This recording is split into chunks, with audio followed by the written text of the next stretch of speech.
Hare Krishna.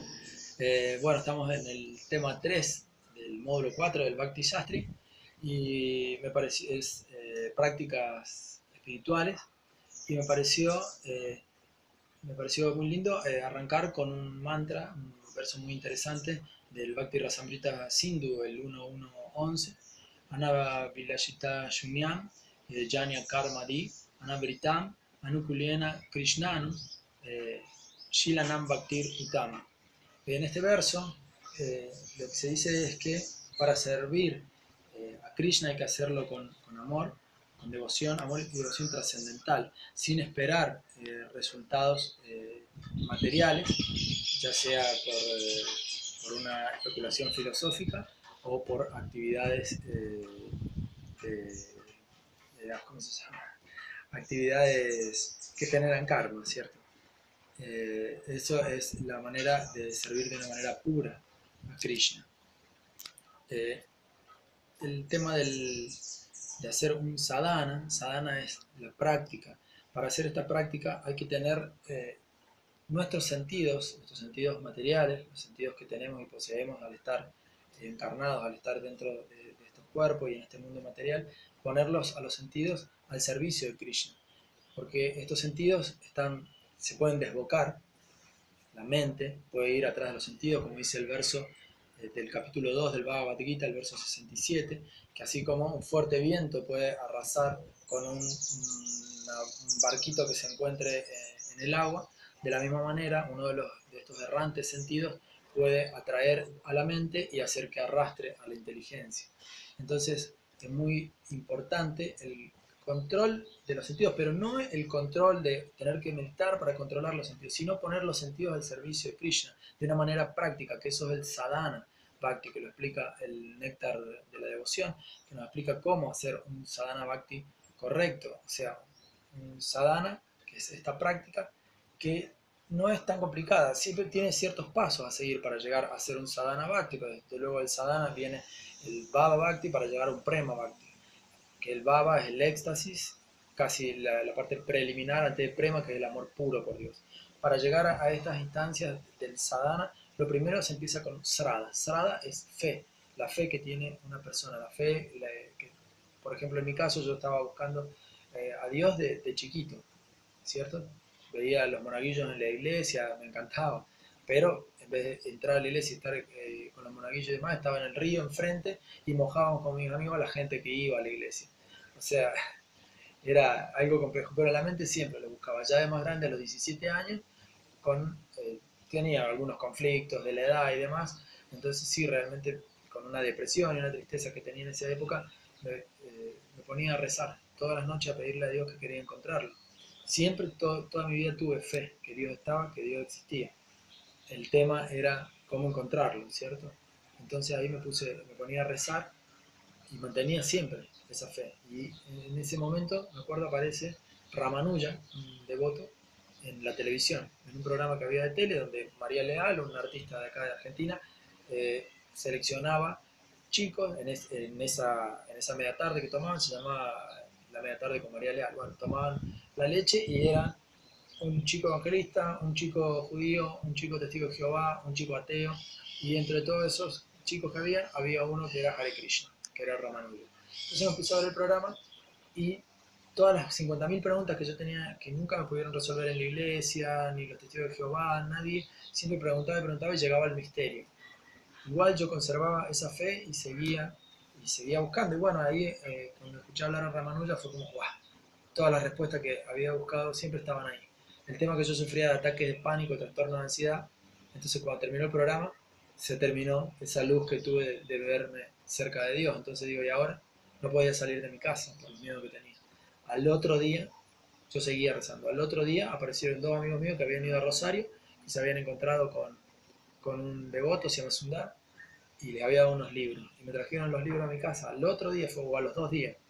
Y con esos libritos empecé a leer y bueno, esta fe siempre se mantenía y a raíz de esos libros empezó esta búsqueda. Pasaron muchos años, después tuve hijos, me casé a los 23 años, de ahí me alejé un poco de los devotos. Bueno, fueron unas idas y vueltas. Previo a esto, después que mis amigos me trajeron los libros, conocí a los devotos en Córdoba, conocí a Nanda Gopal, que él vivía en Templo del Rosario, tuve contacto durante varios años, y después sí, ya años más adelante ya me casé, tuve chicos, después fue otra historia, siempre trabajé de noche y demás, cantando la yapa, pero ya voy a llegar a esa que es la parte donde, cuál fue mi aplicación personal. Pero lo primero es tener Srada, luego un Sadhu Sangha, que esto va a fortalecer esa fe, que es la reunión con devotos, Sangha y Sadhu, personas santas. Entonces, juntarse con ellos va a ayudar muchísimo a progresar y hacer que este Srada se empiece a volver más fuerte. Viene luego la parte de Anarta, de Vajana Kriya, donde uno se refugia en un maestro espiritual, toma iniciación con el maestro espiritual y ya toma la guía de este maestro espiritual.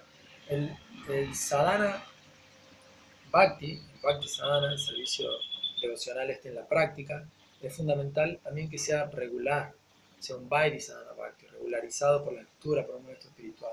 Que esto en el Vajana Kriya se hace más fuerte y es el mejor camino para hacer esta práctica espiritual.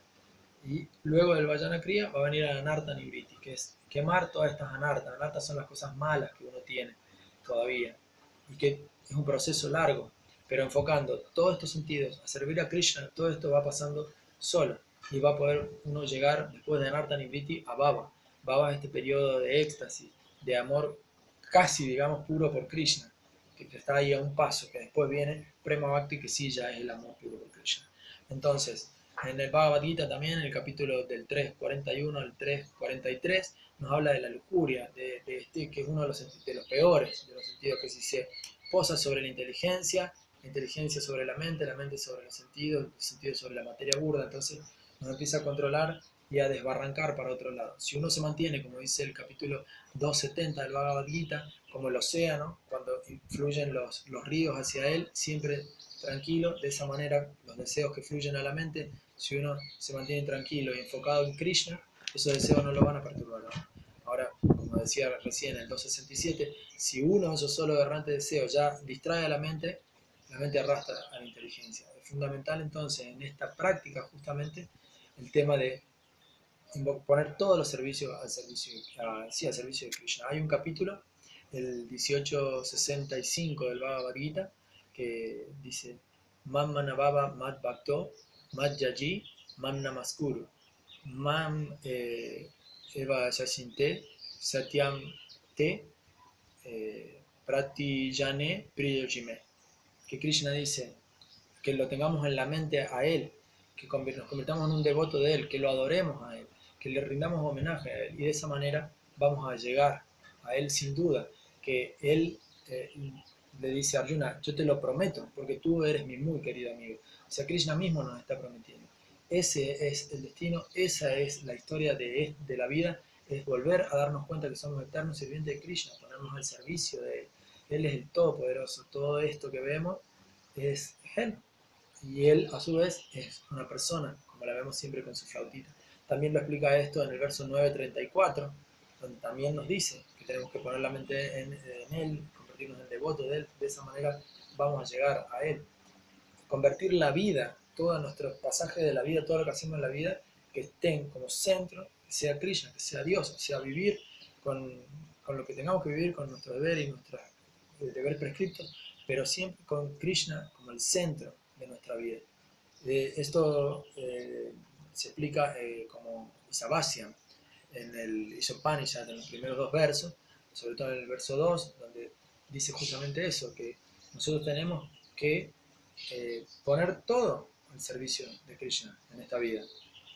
Todo es de Él en realidad. Y como dice el capítulo 1, tenemos que aceptar la cuota que nos toca. Y en el capítulo 2, en el texto 2 de Upanishad, nos explica también eso, que si vivimos de esa manera podemos vivir 100 años sin generar karma. Porque ahí sí ya estamos viviendo como corresponde, todo al servicio de Krishna.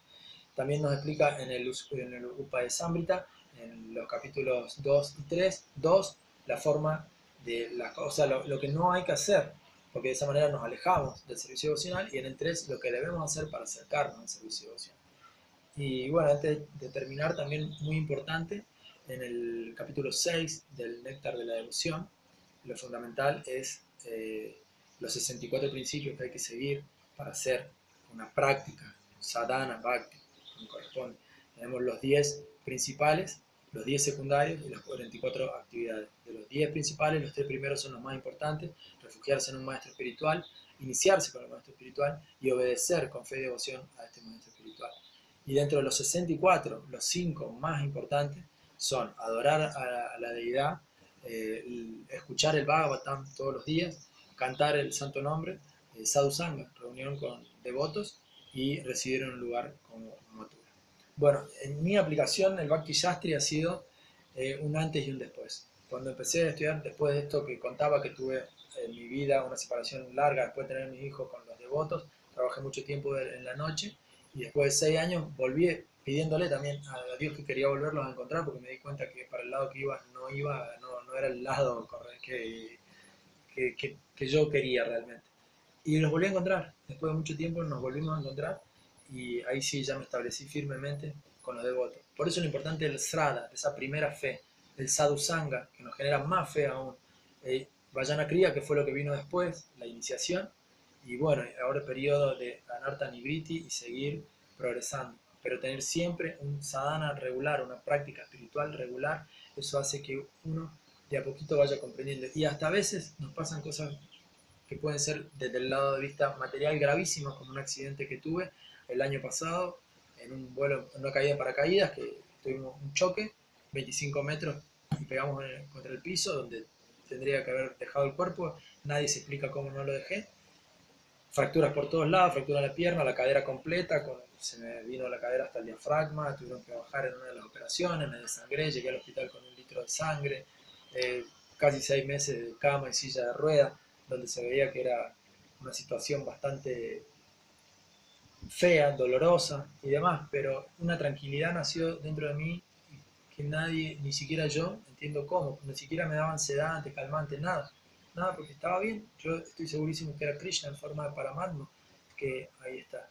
Y el conocimiento de que nos da el Bhakti Shastri de todas estas escrituras es sin duda alguna una forma impresionante de acercarnos más a Krishna, de conocerlo más, y que el amor nuestro crezca cada vez más, y que las ganas de hacer un sadhana, una práctica devocional, se vaya haciendo sola, se genere sola, la necesidad de estar todo el tiempo sirviendo a Krishna, ya sea cantando, en el caso nuestro que estamos con Food for Life, sirviendo también desde ahí, sirviéndole prasadana a la gente, haciendo programas o lo que sea. Yo soy violinista, tocando con los devotos.